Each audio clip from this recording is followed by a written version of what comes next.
साथियों, आज हम माननीय सुप्रीम कोर्ट का एक महत्वपूर्ण निर्णय बताने जा रहे हैं, जिसमें माननीय सुप्रीम कोर्ट ने क्या सिद्धांत प्रतिपादित किए हैं, क्या वाद के तथ्य हैं, ये सारी चीजें हम आपको इस वीडियो में बताएंगे। साथियों, लीडिंग केस का नाम है Indian council for enviro legal action एवं अन्य बनाम भारत संघ AIR 1996 3SCC 212 वाद के तथ्य क्या हैं, ये भी हम आपको बताएंगे। साथियों, पर्यावरणवादी संगठन Indian council for enviro legal action तथा अन्य की ओर से याचिका सर्वोच्च न्यायालय के सामने पेश की गई। यानी पर्यावरणवादी संगठन, जो पर्यावरणवादी संगठन है, ये Indian council for enviro legal action और अन्य के द्वारा एक जनहित याचिका कहां प्रस्तुत की गई? माननीय सुप्रीम कोर्ट में एक याचिका प्रस्तुत की गई। याचिका कहां? माननीय सुप्रीम कोर्ट में पेश की गई है। जो राजस्थान के जिला उदयपुर के छोटे से गांव पिछड़ी में स्थित लोक उपक्रम हिंदुस्तान जिंक लिमिटेड से संबंधित है। ये जो याचिका प्रस्तुत की गई है, याचिका एक्चुअली में संबंधित किससे है? इसका संबंध है राजस्थान से। किससे संबंध है? राजस्थान से। और राजस्थान में कहां से संबंधित है? राजस्थान में जिला उदयपुर। क्या है? जिला उदयपुर। राजस्थान के जिला उदयपुर, उदयपुर में भी कहां पर? एक छोटे से गांव पर। छोटे से गांव का नाम क्या है? गांव का नाम है पिछड़ी में स्थित। एक छोटा गांव है जो पिछड़ी में स्थित है। यह घटना, ये जो वाद है, ये वाद किससे संबंधित है? राजस्थान राज्य के जिला उदयपुर के छोटे गांव पिछड़ी में स्थित। क्या स्थित है? पिछड़ी में स्थित है Hindustan zinc limited. Hindustan zinc limited से संबंधित है। एक हिंदुस्तान जिंक लिमिटेड से संबंधित है, जिसमें सन 1987 में एक अन्य कंपनी, 1987 में ये कंपनी तो है ही, एक अन्य कंपनी का नाम क्या है? Hindustan agro limited. दूसरी कंपनी है हिंदुस्तान एग्रो लिमिटेड। क्या है? एग्रो लिमिटेड ने ओलियम तथा सिंगल सुपरफास्फेट जैसे कुछ रसायनों के निर्माण कार्य शुरू किए हैं। इनके द्वारा निर्माण कार्य किए जा रहे हैं। किनके द्वारा? ये जो कंपनी है, लिमिटेड कंपनी है, इनके द्वारा क्या किया जा रहा है? निर्माण कार्य। किस चीज का निर्माण कार्य कर रहे हैं? नंबर 1, निर्माण कार्य इनका किस चीज का है? निर्माण कार्य है ओलियम। और दूसरा, ओलियम के बाद फिर है सिंगल सुपरफास्फेट। सिंगल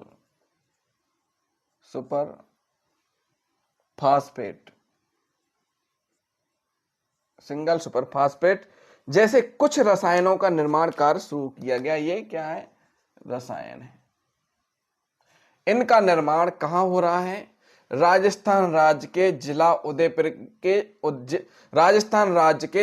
उदयपुर के छोटे गांव पिछड़ी में स्थित हिंदुस्तान जिंक लिमिटेड, एक अन्य कंपनी हिंदुस्तान एग्रो लिमिटेड में ओलियम और सिंगल सुपरफास्फेट रसायन का निर्माण किया जा रहा है। साथ ही इनकी सहयोगी कंपनी, इनके साथ में, इन दोनों के साथ में, ये जो है, इनके साथ में एक सहयोगी कंपनी भी है इनकी। अब सहयोगी कंपनी कौन सी है? इनकी सहयोगी कंपनी है सिल्वर केमिकल ने। सहयोगी कंपनी ने सिल्वर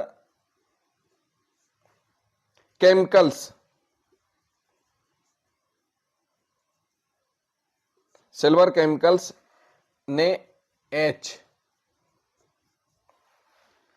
तेजाब का निर्माण, तेजाब एसिड का निर्माण शुरू कर दिया है। क्या कर दिया है? निर्माण का शुरू कर दिया है। सिल्वर केमिकल ने तेजाब का निर्माण शुरू कर दिया। यानी जो हिंदुस्तान जिंक लिमिटेड है और एक अन्य कंपनी हिंदुस्तान एग्रो लिमिटेड है, ये ओलियम सिंगल सुपरफास्ट बना रही, लेकिन इनकी सहयोगी जो कंपनी है वो तेजाब भी बना रही है। क्या कर रही है? तेजाब का काम भी शुरू कर दिया। इन रासायनिक पदार्थों के निर्माण से काफी मात्रा में अब ये जो रसायन बन रहे हैं, ये तेजाब बन रहा है, ओलियम बन रहा है, इन सिंगल सुपरफास्ट बन रहा है, इनसे हो क्या रहा है? इनसे बहुत ज्यादा प्रदूषण फैल रहा है। इनका निर्माण होगा, निर्माण की वजह से क्या हो रहा है? काफी मात्रा में जहरीली गैस क्या हो रही? जहरीली गैस, विषैली सामग्री, जहरीली गैस के साथ विषैली सामग्री निकलती है। क्या होती है? निकलती है। एसिड तेजाब का निर्माण हो रहा, ओलियम सिंगल सुपरफास्ट का हो रहा, तो उससे क्या हो रहा है? जहरीली गैस। कंपनी कौन कौन है? Hindustan zinc limited, Hindustan agro limited और इनकी सहयोगी कंपनियों की वजह से जहरीली गैस और विषैली सामग्री निकल रही है। इससे फर्क क्या पड़ रहा है? इसके संपर्क में आने वाली भूमि, जल तथा हर तरह की वायु विषैली हो जाती है। यानी इनके संपर्क में जो भी भूमि आ रही है, जो भी जल आ रहा है और जो भी वायु आ रही है, वो क्या हो रही है? विषैली हो रही है। क्या हो रही है? विषैली हो रही है। जो भी भूमि आ रही है वो क्या हो रही है? विषैली हो रही है।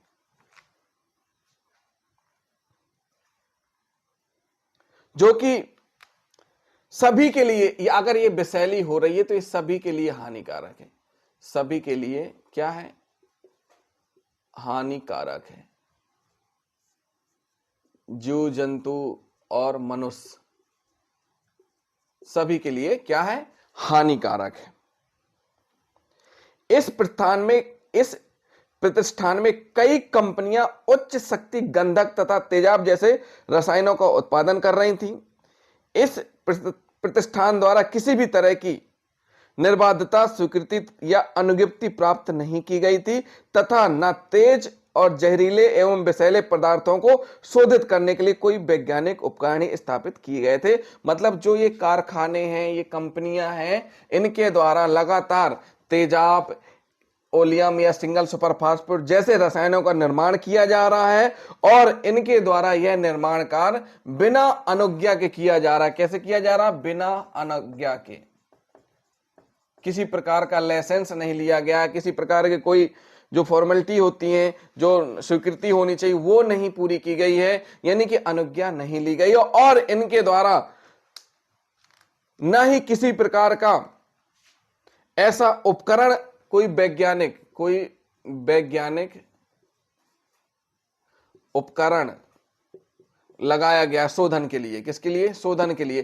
क्या शोधन के लिए? ये जो जहरीली गैस है इनका शोधन किया जाए, इस प्रकार का कोई उपकरण भी स्थापित नहीं किया गया है जिससे कि अशोधित पदार्थ भूमि, जल तथा वायु में मिश्रित हो गया, जिससे इस क्षेत्र का पानी न तो पीने योग्य रहा है तथा न ही खेती योग्य रहा है। तो ऐसा कोई उपकरण भी नहीं रहा है कि जिससे जहरीली गैस, विषैली सामग्री का शोधन किया जाए। इससे होता क्या है? इससे हुआ क्या है कि भूमि और जल बिल्कुल प्रदूषित हो गए हैं। यानी कि उस भूमि में उत्पादन नहीं हो पा रहा है और ये जो जल है ये पीने योग्य नहीं रह गया है। क्या है? पीने योग्य नहीं है। जल पीने योग्य नहीं है और खेती करने योग्य नहीं बची है। संपूर्ण खेती योग्य भूमि भी खेती के अनुपयुक्त हो गई है। मतलब जो खेती योग्य भूमि है वो क्या हो चुकी है? अनुपयुक्त हो चुकी है। माननीय सुप्रीम कोर्ट के सामने जब यह जनहित याचिका पेश की गई, माननीय सुप्रीम कोर्ट के सामने ये सारे फैक्ट रखे गए कि ये जो कंपनियां हैं इनके द्वारा रसायनों का निर्माण किया जा रहा है और ये इतने खतरनाक है कि इनसे जहरीली गैसें, विषैली सामग्री निकल रही है और वह भूमि और जल में मिल रही है, जिससे भूमि और जल दोनों ही विषैले हो गए हैं। इन कंपनियों के द्वारा बिना अनुज्ञा के काम किया जा रहा है। कोई उपकरण, शोधन संयंत्र नहीं लगाए गए हैं जिससे कि इनकी कंट्रोलिंग हो। इससे ना तो अब भूमि में खेती की जा रही है, क्योंकि उपजाऊ नहीं रह गई है, और ना ही पीने योग्य जल बचा है। तो साथियों, ये जनहित याचिका माननीय सुप्रीम कोर्ट में प्रस्तुत की गई। जब माननीय सुप्रीम कोर्ट में इस प्रकार के तथ्य रखे गए। माननीय सुप्रीम कोर्ट ने क्या कहा वो हम आपको बताएंगे। साथियों, माननीय सुप्रीम कोर्ट में जब यह याचिका प्रस्तुत की गई तो माननीय सुप्रीम कोर्ट के सामने जब यह जनहित याचिका पेश की गई तो सभी प्रत्यार्थियों को नोटिस दिया गया, यानी कि जो याचिका करता है ये हैं, इनके द्वारा याचिका पेश की गई और जो प्रत्यार्थी हैं, यानी प्रत्यार्थी कौन कहला गए? प्रत्यार्थी कहला गए हिंदुस्तान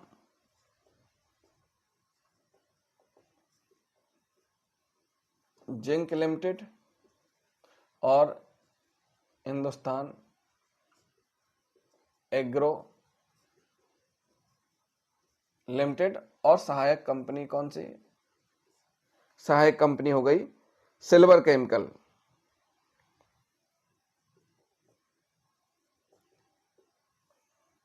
सिल्वर केमिकल्स,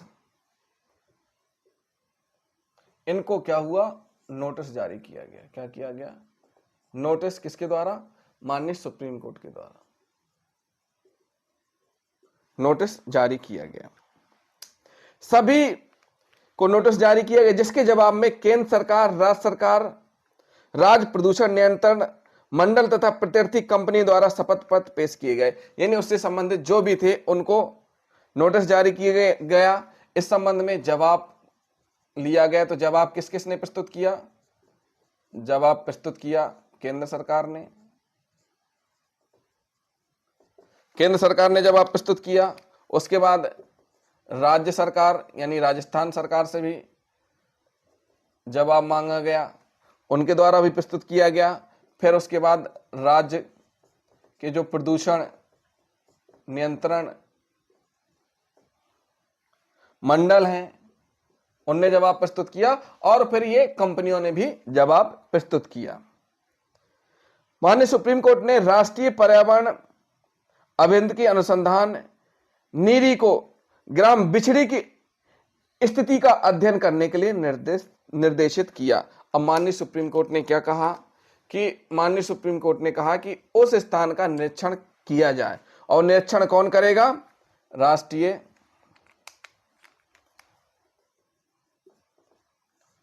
राष्ट्रीय पर्यावरण अभियांत्रिकी राष्ट्रीय पर्यावरण अभियांत्रिकी अनुसंधान संस्थान नीरी, इसके द्वारा ग्राम बिछड़ी की स्थित, जो ग्राम बिछड़ी है, बिछड़ी में स्थित ये जो संस्थान थी, राजस्थान राज्य के जिला उदयपुर में ग्राम बिछड़ी में स्थित ये जो संस्थान जहां पर केमिकल्स यानी रसायन का उत्पादन किया जा रहा था, वहां अध्ययन के लिए राष्ट्रीय पर्यावरण अभियांत्रिकी अनुसंधान संस्थान को सुप्रीम कोर्ट के द्वारा निर्देशित किया गया। अब निर्देशन के बाद इनने वहां जाकर के अनुसंधान किया और रिपोर्ट पेश की। कहां? माननीय सुप्रीम कोर्ट में रिपोर्ट पेश की गई। रिपोर्ट उच्चतम न्यायालय माननीय सुप्रीम कोर्ट के सामने पेश करते हुए कहा कि कारखाना बंद करने के राजस्थान प्रदूषण नियंत्रण मंडल के आदेश के बावजूद भी उक्त कारखाने में उत्पादन कार्य अवैध रूप से किया जा रहा है। रिपोर्ट पेश की गई कि भाई राजस्थान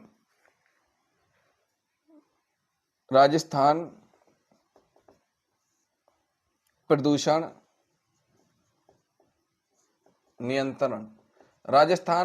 नियंत्रण मंडल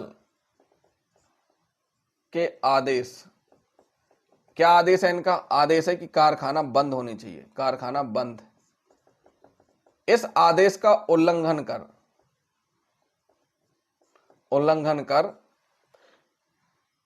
कंपनियों के द्वारा अवैध रूप से उत्पादन किया जा रहा है। अवैध रूप से क्या किया जा रहा है?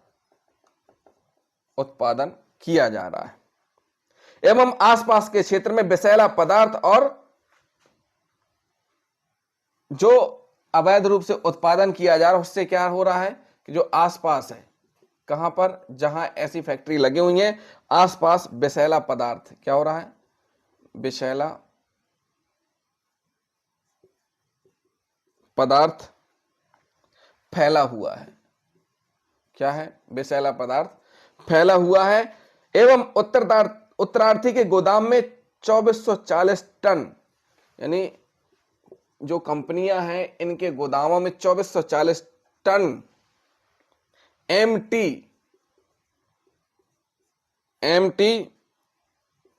2440 टन में से 720 टन एमटी एकत्रित था और शेष पदार्थ ढेरों के रूप में पड़ा हुआ था। मतलब 2440 टन में से केवल इतना एकत्रित था, बाकी सब फैला पड़ा हुआ है। क्या है? फैला पड़ा हुआ है। कारखाना संचालकों ने सभी आदेशों को न मानते हुए अपना कार्य जारी रखा, जो न्यायालय तथा शासन और प्रशासन की घोर अवमानना है। ये क्या है? घोर अवमानना की गई है। क्या की गई है? घोर अवमानना की गई इनके द्वारा। इस प्रकार रिपोर्ट नीति ने माननीय सुप्रीम कोर्ट के समक्ष प्रस्तुत की। अब माननीय सुप्रीम कोर्ट के समक्ष जब इस प्रकार की रिपोर्ट प्रस्तुत हुई तो माननीय सुप्रीम कोर्ट ने जो निर्णय दिया है वो हम आपको बताएंगे। साथियों, ये बड़ी ही विकट स्थिति है इस प्रकार की कि जहां इस प्रकार के कारखाने हैं और अवैध रूप से उत्पादन हो रहा है, तो वहां आसपास के रह रहे लोगों का जीवन नरक बन जाता है। क्यों? क्योंकि ना तो स्वच्छ वायु मिलती है, ना स्वच्छ जल मिलता है, ना ही भूमि में अच्छा अनाज उत्पादित कर पाते हैं। तो साथियों, अब माननीय सुप्रीम कोर्ट का निर्णय जान लेते हैं कि माननीय सुप्रीम कोर्ट ने क्या निर्णय दिया। निर्णय दिया, पहला पॉइंट, यूनियन कार्बाइड के मामले में यूनियन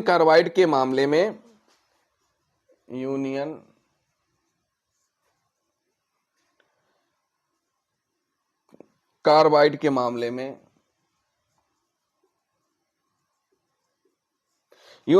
के मामले में व्यक्त किए गए मुख्य न्यायमूर्ति रंगनाथ मिश्र के विचार ओलियम गैस लीक के मामले में लागू नहीं किए जा सकते।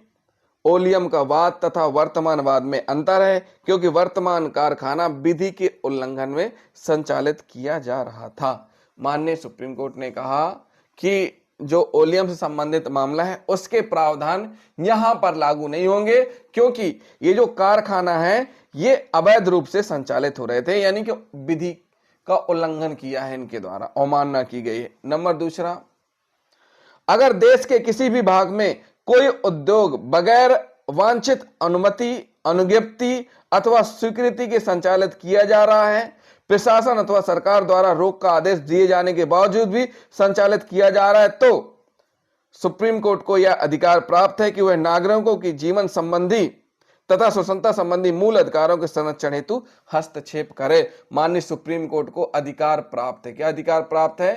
ताकि वह लोगों के जनहित के लिए हस्तक्षेप करे, यानी कि नागरिक जो हैं, वहां निवासरत नागरिक हैं, नागरिकों के जीवन संबंधी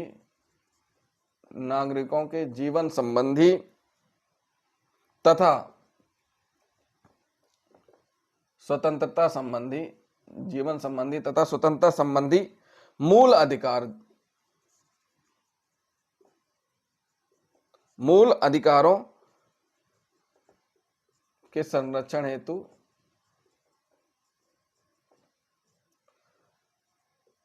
हस्तक्षेप करे। कौन? माननीय सुप्रीम कोर्ट।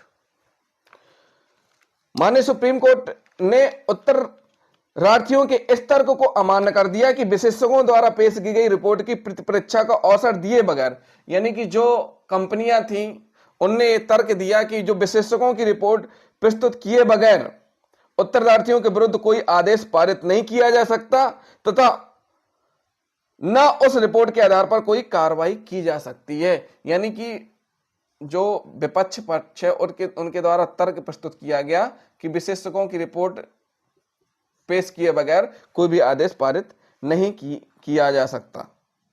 तो माननीय सुप्रीम कोर्ट ने अमान्य कर दिया। क्या कर दिया? अमान्य कर दिया, यानी मानने से इंकार कर दिया इस तर्क को, कि जो तर्क उनके द्वारा दिया गया था कि विशेषज्ञ रिपोर्ट के बिना,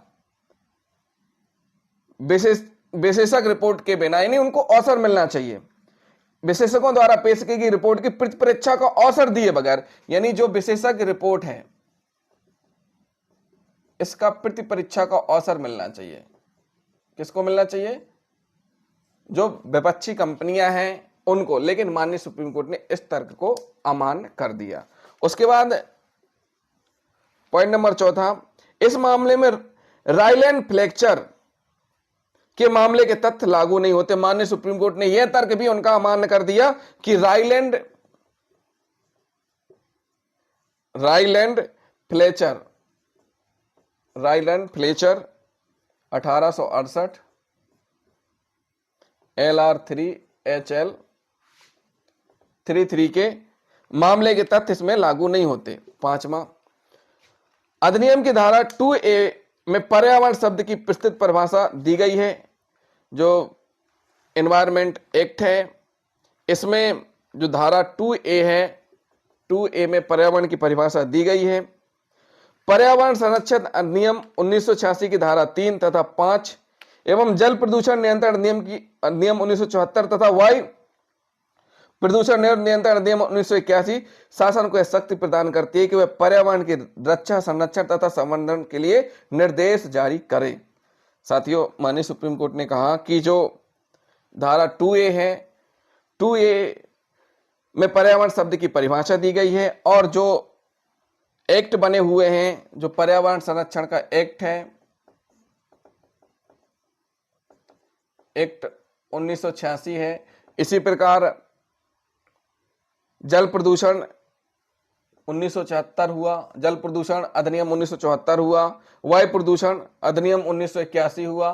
तो ये जो अधिनियम है, इन अधिनियमों में शासन को शक्ति प्रदान की गई है, एक पावर दिया गया है कि राज्य सरकार या जो भी पर्यावरण से संबंधित हैं, रक्षा, संरक्षण, संवर्धन के लिए शासन निर्देश जारी करे। क्या करे? शासन निर्देश जारी करे। तो इस प्रकार माननीय सुप्रीम कोर्ट ने निर्णय दिया, और इससे क्या सिद्धांत निकल के सामने आए? तो निकल के सामने यही आया प्रतिपादित सिद्धांत। नंबर 1, अगर कोई संस्थान अथवा कारखाना काफी लंबे अरसे से अवैध तरीके से संचालित किया जा रहा है तथा न्यायालय उस संबंध में जांच के लिए किसी विशेषज्ञ की नियुक्ति करती है, तो यह जरूरी नहीं कि उस रिपोर्ट का प्रति परीक्षण करने की अनुमति प्रत्यार्थी को दी जाए। यानी अवैध रूप से कोई कारखाना संचालित हो रहा है, इसकी जांच अगर करवाई गई है तो जो विशेषज्ञ की रिपोर्ट है उसकी प्रति परीक्षा नहीं होगी। क्या नहीं होगी? प्रति परीक्षा नहीं होगी। प्रति परीक्षा का मतलब होता है क्रॉस नहीं किया जाएगा। क्या नहीं किया जाएगा? प्रति परीक्षा नहीं की जाएगी, इसकी अनुमति नहीं दी जाएगी। पॉइंट नंबर 2, माननीय सुप्रीम कोर्ट ने नागरिकों के मूल अधिकारों का सजग माननीय सुप्रीम कोर्ट नागरिकों के मूल अधिकारों का सजग प्रहरी है, अतः इनके हनन की स्थिति में माननीय सुप्रीम कोर्ट को सर्वोच्च शक्ति प्राप्त है। क्या है? सर्वोच्च शक्ति प्राप्त है, और वह फिर इंटरफेयर कर सकती है। पर्यावरण प्रदूषण को संरक्षित करने वाले सभी अधिनियमों के अंतर्गत शासन को यह शक्तियां प्राप्त है कि शासन को शक्तियां प्राप्त हैं। जितने भी एक्ट हैं, सभी एक्टों में शासन को शक्तियां प्राप्त हैं कि वे पर्यावरण का विनाश करने वाले व्यक्तियों से किसी भी तरह की कारित हुई हानि को क्या करें? हानि को वसूल करें। जो भी हानि हुई है उसको वसूल करें। किससे? जिससे हानि हुई है। तो साथियों, ये एक महत्वपूर्ण निर्णय है माननीय सुप्रीम कोर्ट का, जो कि राजस्थान से संबंधित है। राजस्थान के जिले उदयपुर से, और उदयपुर के एक छोटे से गांव बिछड़े के, जहां पर इस प्रकार की कंपनियां थी जो कि रसायन का और एसिड का निर्माण कर रही थी, और उनके द्वारा इतना प्रदूषण फैलाया जा रहा था कि विषैली गैसें निकल रही थी, विषैली सामग्री निकल रही थी, और वहां इस प्रकार से फैलाई गई थी जिससे आसपास की भूमि और वायु, जल पूरी तरीके से प्रदूषित हो चुका था। तो ऐसी स्थिति में जब जनहित याचिका माननीय सुप्रीम कोर्ट में पहुंची, तो माननीय सुप्रीम कोर्ट ने निर्णय दिया और कहा कि इस प्रकार से अगर कोई अवैध रूप से कार्य करेगा तो अवमानना मानी जाएगी, उल्लंघन माना जाएगा और इसमें फिर शासन को पर्याप्त शक्तियां दी गई कि वह इनसे शक्तियों का प्रयोग करते हुए इनके खिलाफ कार्रवाई करें। तो साथियों, जिन साथियों ने अभी तक हमारे चैनल को सब्सक्राइब नहीं किया है, हमारे चैनल को जरूर सब्सक्राइब कर लें और वीडियो को लाइक और शेयर एंड कमेंट करना ना भूलें। थैंक यू साथियों।